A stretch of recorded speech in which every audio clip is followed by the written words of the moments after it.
So the draft is 14 days away, and it really doesn't feel like draft season yet because 2020 is just a completely different year. But today, we are going to be talking about one player each NBA team should draft with their first round pick in the 2020 draft. So I'm going to go through every team with the first round pick. So I'm sorry, Pacers fans, you won't be mentioned here. And the Celtics will be mentioned 3 different times because obviously they have 3 first round picks. But yeah, I'm going to go 1 through 30, and I'm going to talk about a player I would like to see that team draft at that said pick. Now, I don't know if all these players will be available at that pick, but I'm going to say the player that's in the range or in the realm of the draft selection they have. So we are going to start with Minnesota. We're going to end with Boston. Drop a thumbs up if you guys enjoy these draft content videos. And if this can get 1,500 likes, I will drop top 10 trades I would like to see happen on draft night. So to start off, we have the Minnesota Timberwolves with the number 1 overall pick. I would like to see them draft Anthony Edwards here. This is kind of a no-brainer for me if they're not trading down. Yes, Anthony Edwards might not be the best player in this draft. I just think LaMelo Ball and D'Lo are a horrible fit. I don't think James Wiseman or Karl-Anthony Towns is a good fit either. That leaves us with one other guy that pretty much has any other chance at going number 1, and that is Anthony Edwards. You could plug him next to D'Angelo Russell. He has defensive potential. He could shoot the ball. He could dribble. He's a playmaker. And I think this makes the most sense for Minnesota at number 1. I just don't think because Wiseman, not known as the greatest defender and not much of a shooter at the moment, can he really play next to Karl-Anthony Towns at the 4? I don't think so. That might take a little bit of time to kind of develop and get used to. And LaMelo and D'Lo, I think, are very similar players, so I don't think that would work in the backcourt at all. So Anthony Edwards, for me, is the player I think that they should draft at number 1. Number 2 here, the Golden State Warriors can do a couple things. I'm going to have them pairing up with James Wiseman. Now, I don't have them with Anthony Edwards. I think I would like that fit a lot, but I have Edwards going 1 to the T-Wolves, so I don't know if he'll be there at 2. And nor do I think really that Edwards is a better fit than James Wiseman because they got their backcourt, they have their forwards, they need that center, and I think you just have a chance to get a really good center here at 2. Don't mess it up. They could get fancy and try to go LaMelo or Edwards, but I think that James Wiseman is the player that they should take at number 2. Moving on to pick 3, we have the Hornets, and I have James Wiseman again for them. It was weird because it was between LaMelo Ball or James Wiseman for me. Because I think there's a chance that one of those 2 players will be there. Both, most likely not, but there is a chance, and I think a good chance, that one of them will be there. So the reason I chose Wiseman is because they need a center, and maybe that isn't the smartest decision. Now I'm kind of talking myself out of it. Because at point guard and shooting guard, like their backcourt point guards, they have Terry Rozier and Devontae Graham. Those guys are not the youngest of point guards. They're in their mid-20s. Devontae Graham will be a free agent next year. Rozier in 2 years, and I don't think they're the future. Maybe Devontae Graham could be, but I'm going to go with James Wiseman just because I think that he could just plug into that team right away, and you're not going to let Rozier or Graham take a back seat. And I think with Wiseman, they can contend for a playoff spot next year. I don't think they will make the playoffs, but at least they could be more respectable, as they were pretty respectable this year. A lot of people, including me, thought they were going to be one of the worst teams in the NBA, and they were far from that. So I have Wiseman being the Hornets match made in heaven at 3. Moving over to 4, it could be a lot of different guys. You could have Killian Hayes, you could have Isaac Okoro, you can have Tyrese Halliburton, you could have Obi Toppin, but I went with Denny Advia. Because I think, okay, so the Bulls have their front court, they have their backcourt, they could try to switch things up, and I would actually like to see them trade up on the strip and go after LaMelo Ball or maybe somebody like that. I think that would be pretty interesting, but I have them taking Denny just because I think he kind of has the most boomer bust potential. I think he could be a star in this league, or he might not be in the league in a couple years. He could be like Mario Hezonja, or he can be an elite wing, and I think you should take that chance if you're Chicago, because if he is a quote-unquote bust, and he doesn't work out for the Bulls at least, you still have 4 other guys you could build your team around. You're Chicago, you're a big market team, you're going to have cap space, you have a respected front office now, a respected head coach. You can survive taking a risk here at 4, and that's why I have Denny going to them at 4, and I also have Denny going to the Cavs at 5. The reason I have this is kind of like the Bulls, but you know what? If they mess up on this pick, it's not going to be all right. Like for the Bulls, they can risk taking a chance on a boomer bust guy at 4. The Cavs need to ace this pick. So this is who I think, if he's a stud, they need to ace this pick. I don't think they should go Obi Toppin because I don't know if that moves the needle for them at all. They have their backcourt that they could somehow work with. They have a front court that has a lot of question marks. But I think Denny, at least he'll get minutes his rookie year. He could be a focal point of the offense. And if he's really good, it sets the Cavs up for the next 10 years. If he's bad, then they wasted a top 5 pick. But I think they need to take a home run shot here, and they need to hit it. Moving on to 6, it's one of 2 that I'm pretty indecisive on. I was kind of indecisive on LaMelo and James Wiseman to the Hornets at 3. But for the Hawks, I have Tyrese Halliburton or Isaac Okoro. I'd be cool with them drafting either one. For Okoro, gives you a defensive-minded playmaking ball handler that you could put next to Trae Young, and I think that would be a really good fit. And for Tyrese Halliburton, he's kind of more of a point guard in my opinion, but like as a primary ball handler, even though you have Trae Young, I think he could take a backseat. I think he could be like a secondary ball handler for them, someone who's great in transition, knows his role. Everybody loves him. I heard he's got one of the best character traits out of this class, at least from some podcasts I've been listening to, like Chad Ford and The Ringer and stuff like that. So I think they can't go wrong with either Tyrese Halliburton or Isaac Okoro at 6. Number 7, we have the Pistons taking Killian Hayes. Now, I could go for a more safer prospect like an Obi Toppin or Nneka Okongwu, but for the Cavs, I think they need to hit on this pick. They're going to be in a rebuild. Like it or not, they're going to be in a rebuild for the next couple of years. Derrick Rose is most likely going to be traded. Blake Griffin, I don't know what they're going to do with him. But yeah, they're going to be building around Doumbouya, Christian Wood, Luke Kennard, and whoever they take at 7. And I think Killian Hayes is somebody they can develop and be their starting point guard for the next foreseeable, or at least for the foreseeable future. So I think they need to make a home run hit on this pick. And at 7, somebody that will go around this range most likely is Killian Hayes. Speaking of Killian Hayes, I have him and Cole Anthony to the Knicks at 8. Now, I know there's a lot of Devin Vassell talk to the Knicks at 8, and I would be fine with that. I just would really like to see the Knicks draft a point guard. It doesn't even have to be Killian or Cole Anthony. I'm fine with Kyra Lewis as well. You can even throw him in there. But I think they need to find their guy in a loaded point guard class. This is by far the best and deepest position in this class. Try to find that guy that can play next to RJ Barrett for the next 5 years. And I'm sure one of Killian Hayes, Cole Anthony, and Kyra Lewis will most likely make one All-Star game one day. There's a good chance at least one of those guys will make one All-Star game someday. So let's hope they pick the right one. Moving over to 9, this was a fairly easy one for the Wizards. Somebody that might go around 9, and that is Nneka Okongwu. They kind of need an upgrade at center. They got their backcourt. They got Rui Hachimura, Troy Brown, Davis Bertans kind of in the forward positions. At 5, they need a center. I think they need an upgrade over Thomas Bryant. I think he's a fine backup center, but I think Okongwu can be a very good center in the NBA. I think he'd be a top 10, even a top 7 center one day. Yeah, maybe a hot take. I don't know, but I think that they should definitely draft Okongwu if he's on the board at 9. Moving over to 10 with the Phoenix Suns with Kyra Lewis. Like the Knicks, they have their guy at the 2. Yes, Devin Booker is a lot better than RJ Barrett at the moment, but I think the Suns, with Ricky Rubio getting up there in age, has 2 years left. They have their center for the future. They obviously have their shooting guard in Devin Booker. They need that point guard. So I think Kyra Lewis has the best chance of being there at 10.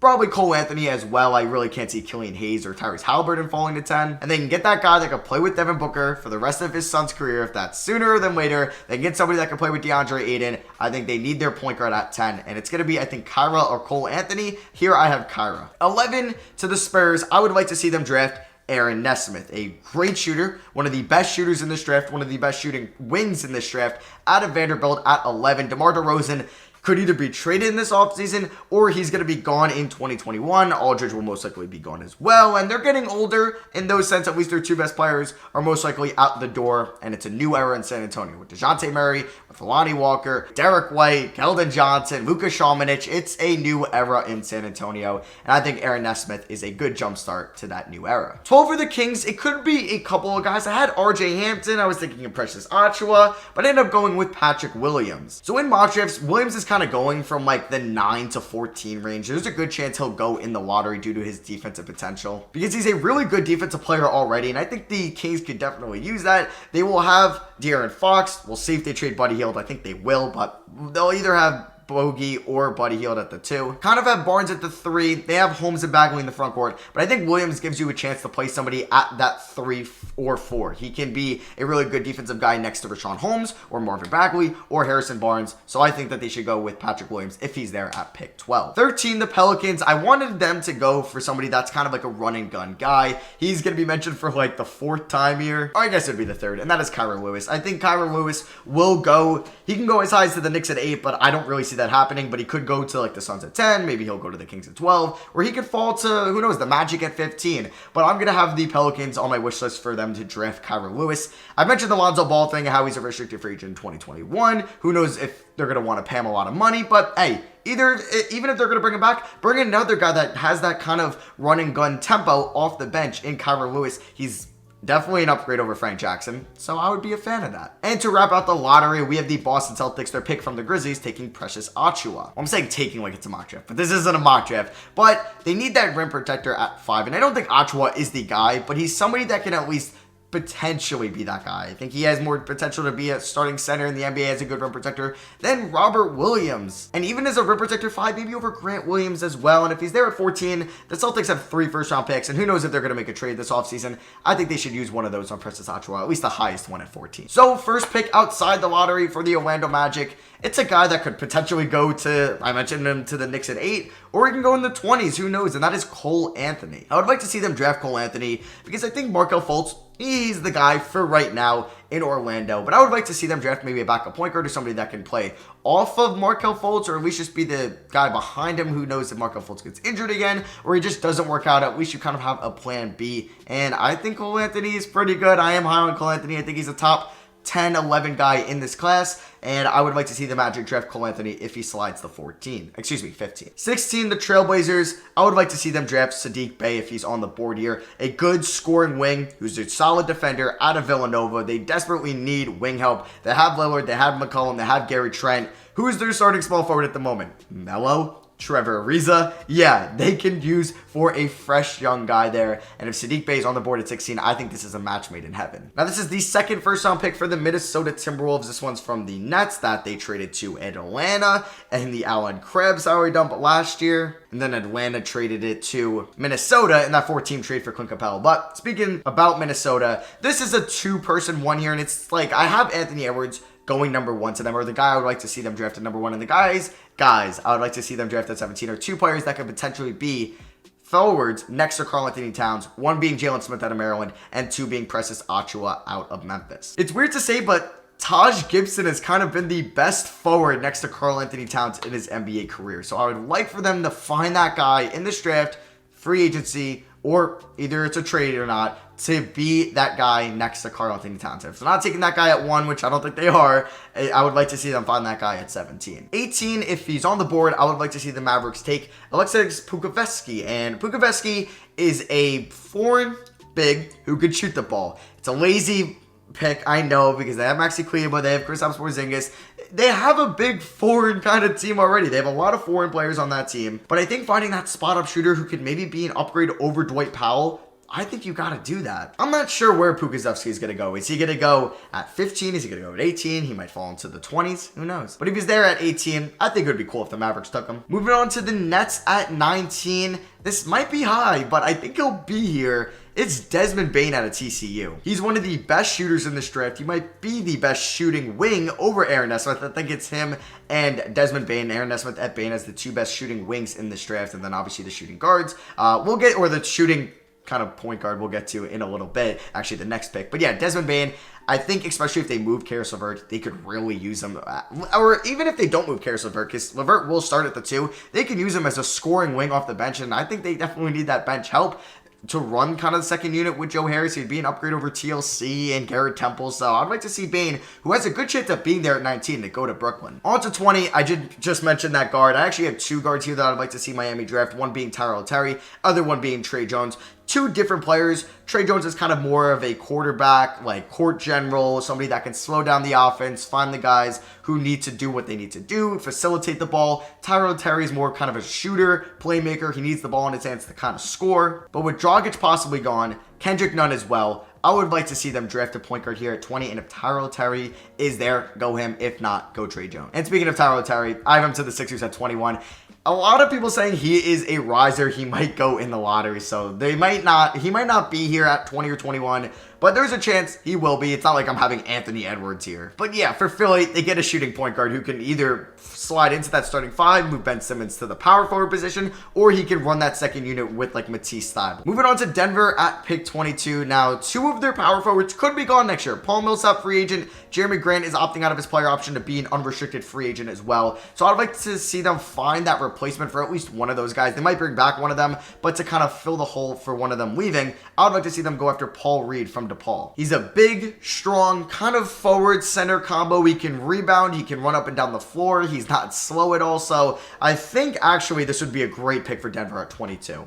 Moving on to 23 to the Utah Jazz, another Northeast Division team. I'm going to have them on my wish list for them to draft is Leandro Bolmaro. Now, they could go after a point guard. I would just like to see them go after a playmaker for that second unit. I don't know what they're going to do with Mike Conley, if he's going to be the starting point guard next year. They have Mitchell, they have Ingles/O'Neal, they have Bojan Bogdanovic, they'll have Rudy Gobert, but that bench needs help if they want to be a better team in the Western Conference. So I think they need to hit on this pick at 23, and it needs to be a playmaker. So I have Leandro Bolmaro, who is a good foreign playmaker, going to them at 23, at least my wish. I keep acting like this is a mock draft, but it's not. On to pick 24, my wish for the Milwaukee Bucks to draft when they are up. There is Theo Maledon out of France. He's a guy, he might not play for you right away. He might need some time in the G League, but I think that's okay because they might be trading Eric Bledsoe in this offseason. I don't know if it's for a point guard or for a shooting guard. Say they trade for Chris Paul. Hey, they'll have Chris Paul and George Hill. They don't need Theo. Say it's for Victor Oladipo. They can kind of play Victor Oladipo the one with George Hill, whoever they want to give the point guard minutes to, and Theo could be in the G League. So either way, Theo will probably be the third string point guard, but I think he will just benefit from being in the G League, and he could be kind of your backup point guard next year, and going forward he could develop to being your starting point guard one day, especially if he's also getting mentored from Bledsoe, George Hill, possibly Chris Paul. OKC at 25, I think they could use another wing to just try to land and be a good wing. They have Lou Dort, Hamidou Diallo, Terrence Ferguson, a couple guys that are solid there, but having them select Jalen McDaniels at 25, I think he has very boom or bust potential. If he's a bust, it's a 25th pick. Not a lot of 25th picks hit, but if he hits, hey, you landed a good rotational or somebody that could play for you at 25, which would be huge for the development of that team going forward. On to the second out of 3 Celtics first round picks. I have Daniel Oturu out of Minnesota. I actually kind of like him as like the third true center here. I'm not going to count Achua as a true center, but you have a Okongwu, you have Wiseman up there. Yeah, you kind of have Achua, but I kind of like Daniel Oturu over Isaiah Stewart and Vernon Carey, but actually maybe the fourth because I like Paul Reed, who's a big. I like him over Oturu, but I don't know Paul Reed. He might be there at 26, so I would probably have Paul Reed or Daniel Oturu for the Celtics to try to get that big there later in the first round. On to the last 4 picks here for the Knicks' second first round pick in the draft. Oh yeah, the Clippers also don't have a first. Sorry, Clippers fans, for not mentioning you before. And also the Grizzlies as well. Sorry, guys. But for the Knicks, I have Malachi Flynn out of San Diego State. If they don't go point guard at 8. So if they go point guard at 8, then I don't think they should go Malachi Flynn or any other point guard on the board. Either it's Cash Winston, Trey Jones, Peyton Pritchard, anybody like that. But if they go like a Devin Vassell or a Patrick Williams or Obi Toppin or somebody like that at pick 8, I think they should go Malachi Flynn, a good ball handler, playmaker out of San Diego State. I don't know if he could be a starting point guard right away. Probably not. I would rather play Frank and even DSJ, and who knows if they bring back Peyton over him. But he could spend time in the G League and then be a good backup point guard for them in 2022. The reigning champions here at 28. There's a couple guys I would like to see the Lakers draft. Desmond Bane is one, but I don't think he falls all the way to 28. I don't think the rest of the NBA would let that happen. So I have Jamius Ramsey out of Texas Tech, who is a good scoring wing, and with them having a lot of free agents, who knows if KCP is going to be back, Quinn Cook, Rondo, they could use somebody to come off the bench and get them a bucket, and that could be Ramsey at 28. So I'd like to see them go after him at their first round pick. 29, the Raptors, somebody already mentioned, Daniel Oturu, somebody that could definitely be there at 29, and their bigs are getting older. Cruz Boucher, restricted free agent. I don't know if they're bringing him back. Marcus Gasol, free agent.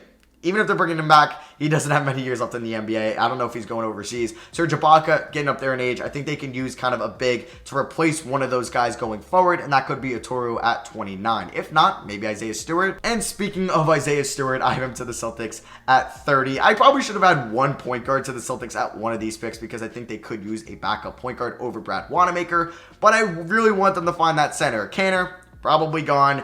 One of the Williamses will probably emerge. They obviously have Daniel Tice, but I would like to see them go after kind of a bunch of different centers. I have Isaiah Stewart, Daniel Oturu, and Precious Achua. I just need to see them draft one of those guys, but I have a feeling they're going to trade 2, if not 3 of their first round picks on draft night to move up, so we'll see what happens. But yeah, that is going to wrap it out. Those are my wish list for every team with a first round pick and who I would like to see them, and I think they should draft in the 2020 draft on November 18th. But yeah, let me know if you agree or disagree with anything in the comment section below. And like I said, if this gets 1,500 likes, I'll come out with a video that has my top 10 draft night trades that I would like to see happen on draft night or before, but 10 trades that involve draft picks and stuff like that, like teams moving up or trading those picks for a player. But yeah, that's gonna be for me. Thank you all for watching. I love you guys, and I'll see you guys next video. Peace.